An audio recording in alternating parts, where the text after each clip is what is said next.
Hi friends, എല്ലാവർക്കും സജൂസ് കിച്ചണിലേക്ക് സ്വാഗതം. ഇന്ന് ഞാനിവിടെ ഒരു പോപ്കോൺ എങ്ങനെ പെട്ടെന്ന് തന്നെ നമ്മുടെ വീട്ടിലുണ്ടാക്കാന്നുള്ള വീഡിയോ ആണ് കാണിക്കാനായിട്ട് പോകുന്നത്. അപ്പോൾ നമുക്ക് നോക്കാം എങ്ങനെയാണ് പോപ്കോൺ വീട്ടിലുണ്ടാക്കാമെന്ന്. അതിന് വേണ്ടിയിട്ട് ഞാനിവിടെ 4 ടേബിൾ സ്പൂൺ ചോളമാണ് എടുത്തിരിക്കുന്നത്. ഇതിനങ്ങനെ പ്രത്യേകിച്ച് അളവൊന്നുമില്ല കേട്ടോ. ഓരോരുത്തർക്കും അവർക്ക് വേണ്ടതിനനുസരിച്ചിട്ട് ചോളം എടുക്കാം. ഇത് നമുക്ക് എല്ലാ സൂപ്പർ മാർക്കറ്റിലൊക്കെ വാങ്ങിക്കാൻ കിട്ടും കേട്ടോ. നമ്മൾ ഈ പയർവർഗ്ഗങ്ങളൊക്കെ വിൽക്കുന്ന ആ റേക്കൊക്കെ ഉണ്ടല്ലോ, അപ്പോൾ ആ ഭാഗത്തൊക്കെ ഒന്ന് നോക്കിയാൽ മതി. അവിടെ ഉണ്ടാവും പാക്കറ്റ് ആക്കിയിട്ട്. ഡ്രൈ ആയിട്ടുള്ള ചോളാണ് കേട്ടോ, പച്ചയല്ല, ഉണങ്ങിയ ചോളാണ് നമുക്ക് വേണ്ടത്. ഇനിയിപ്പോൾ അങ്ങനെ കിട്ടിയിട്ടില്ലെങ്കിൽ പച്ച ചോളമാണെങ്കിൽ നമുക്ക് വെയിലത്ത് വെച്ചിട്ട് ഉണക്കിയെടുത്താലും മതി. ഇത് എവിടെയാണ് കിട്ടാന്ന് കുറേ പേര് ചോദിക്കുന്നത് കേട്ടിട്ടുണ്ട്, അതുകൊണ്ടാണ് ഞാൻ പറയുന്നത്. സൂപ്പർ മാർക്കറ്റിലൊക്കെ ഉണ്ടാവും പാക്കറ്റിലാക്കിയിട്ട്, അപ്പോൾ അവിടുന്ന് വാങ്ങിക്കാം.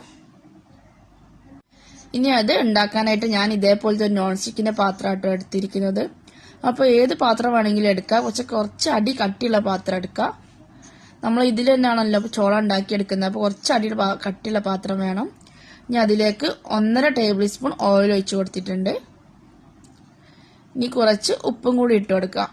ഉപ്പ് നമുക്ക് വേണമെങ്കിൽ ഇപ്പോൾ ഇടാം, അല്ലെങ്കിൽ പോപ്കോൺ ആയി കഴിഞ്ഞതിന് ശേഷം അതിന്റെ മുകളിൽ ഉപ്പ് ഇട്ടിട്ടൊന്ന് നന്നായിട്ട് മിക്സ് ചെയ്തെടുത്താലും മതി. ഇനി ഇതിലേക്ക് ഞാൻ പോപ്കോൺ ഇട്ട് കൊടുത്തിട്ടുണ്ട്. ഇനി ഇതൊന്ന് ജസ്റ്റ് നന്നായിട്ട് മിക്സ് ചെയ്തെടുക്കാം.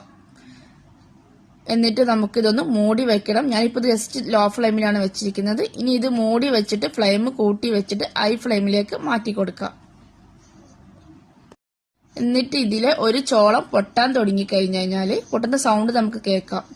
അപ്പൊ അങ്ങനെ പൊട്ടാൻ തുടങ്ങുന്ന സൗണ്ട് കേട്ട് കഴിഞ്ഞാൽ ഫ്ലെയിം കുറച്ചിട്ട് ലോ ടു മീഡിയം ഫ്ലെയിമിൽ വെക്കണം. എന്നിട്ട് വേണം പോപ്കോൺ ആക്കിയെടുക്കാനായിട്ട്. ഇതിപ്പോ ഞാൻ പെട്ടെന്ന് ചൂടായിട്ട് പൊട്ടാൻ വേണ്ടിയിട്ടാണ് ഫസ്റ്റ് തന്നെ ഹൈ ഫ്ലെയിമിലേക്ക് മാറ്റിയിരിക്കുന്നത്. അപ്പൊ ഇതിവിടെ പൊട്ടാൻ തുടങ്ങിയിട്ടോ, അതിന്റെ സൗണ്ടാണ് ഈ കേൾക്കുന്നത്. അപ്പൊ ഞാൻ ഫ്ലെയിം മാറ്റിയിട്ട് ലോ ടു മീഡിയം ഫ്ലെയിമിലേക്ക് മാറ്റിയിട്ടുണ്ട്. അപ്പൊ ഇതിപ്പോ ഇവിടെ പൊട്ടുന്നുണ്ട്. ഇനി ഇത് ഫുള്ള് പൊട്ടിക്കഴിഞ്ഞിട്ട് ഇതിലെ സൗണ്ട് ഒക്കെ നിന്ന് കഴിഞ്ഞിട്ട് നമുക്ക് ഫ്ലെയിം ഓഫ് ചെയ്തിട്ട് മതി തുറന്ന് നോക്കരുത് കേട്ടോ. ഇത് പൊട്ടിക്കൊണ്ടിരിക്കുന്ന സമയത്ത് തുറന്ന് നോക്കരുത്, മേലേക്കൊക്കെ തെറിക്കും. അപ്പൊ ഇതിൽ ഫുള്ള് സൗണ്ട് നിൽക്കണം. ഫുള്ള് പൊട്ടൽ കഴിഞ്ഞാൽ ഇതിന്റെ സൗണ്ടൊക്കെ നിൽക്കും. ഇതിപ്പോ ഇവിടെ ഫുള്ള് പൊട്ടിക്കഴിഞ്ഞിട്ടുണ്ട്, സൗണ്ടൊക്കെ നിന്ന്. അപ്പൊ നമുക്കിതൊന്ന് തുറന്ന് നോക്കാം. പോപ്കോൺ ഇവിടെ ആയിട്ടുണ്ട്. വെറും 1 മിനിറ്റ് ഒക്കെ മതി. ഇത് പെട്ടെന്ന് തന്നെ റെഡി ആയിട്ട് കിട്ടും. നമുക്ക് വീട്ടിലുണ്ടാക്കാൻ വളരെ എളുപ്പമാണ് കേട്ടോ. ചോളം മാത്രം മതി, വേറെ ഒന്നും വേണ്ട എന്താനും. ഇനി നമുക്ക് കുറച്ച് എരിവൊക്കെ വേണമെന്നുണ്ടെങ്കിൽ കുറച്ച് മുളക് പൊടി ഒന്ന് മിക്സ് ചെയ്ത് കൊടുത്താൽ മതി. ഇനി അതല്ല സ്വീറ്റ് പോപ്കോൺ ആണ് വേണ്ടെന്നുണ്ടെങ്കിൽ നമ്മൾ പഞ്ചസാര കാരമലൈസ് ചെയ്യുമല്ലോ, അതേപോലെ പഞ്ചസാര ഒരു പാത്രത്തിൽ ഉരുക്കി എടുത്തിട്ട് കാരമലാക്കിയിട്ട് ഇതിന്റെ മുകളിലേക്ക് ഒന്ന് ഒഴിച്ചു കൊടുത്തിട്ട് മിക്സ് ചെയ്തെടുത്താൽ മതി. അങ്ങനെ ചെയ്യുമ്പോൾ സ്വീറ്റ് പോപ്കോണും കിട്ടും. നമുക്ക് ഏത് ഫ്ലേവറിലാണ് വേണ്ടതെന്ന് വേണിച്ചാൽ അങ്ങനെ ചെയ്യാം. ഇനിയിപ്പോൾ ബട്ടർ പോപ്കോൺ ആണെങ്കിൽ കുറച്ച് ബട്ടർ ഇട്ടിട്ട് പോപ്കോൺ ഉണ്ടാക്കിയെടുത്താൽ മതി. ഞാനിവിടെ പ്ലെയിൻ ആയിട്ടുള്ള പോപ്കോൺ ആണ് ഇട്ട് ഉണ്ടാക്കിയിരിക്കുന്നത്, ഒരു ഫ്ലേവർ ഒന്നും ചേർത്തിട്ടില്ല. നന്നായിട്ട് തന്നെ വന്നിട്ടുണ്ട് പോപ്കോൺ. നമ്മൾ വാങ്ങിക്കുന്ന പോപ്കോണിന്റെ അതേ ടേസ്റ്റ് ആണ് കേട്ടോ. അപ്പൊ എല്ലാവർക്കും ഈ വീഡിയോ ഇഷ്ടപ്പെട്ടിട്ടുണ്ടാവുമെന്ന് കരുതുന്നു. ഇഷ്ടപ്പെട്ടിട്ടുണ്ടെങ്കിൽ എന്റെ ചാനൽ ഇതുവരെ സബ്സ്ക്രൈബ് ചെയ്യാത്തവരൊക്കെ ഒന്ന് സബ്സ്ക്രൈബ് ചെയ്യാട്ടോ.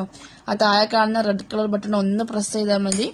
അതിന്റെ അടുത്തുള്ള കുഞ്ഞു ബെൽ ബട്ടണും കൂടിയൊക്കെ പ്രസ് ചെയ്യുകയാണെങ്കിൽ ഞാൻ അപ്ലോഡ് ചെയ്യുന്ന കൂടുതൽ വീഡിയോസ് ഒക്കെ നിങ്ങൾക്ക് നോട്ടിഫിക്കേഷൻ ആയിട്ട് വരുന്നതായിരിക്കും.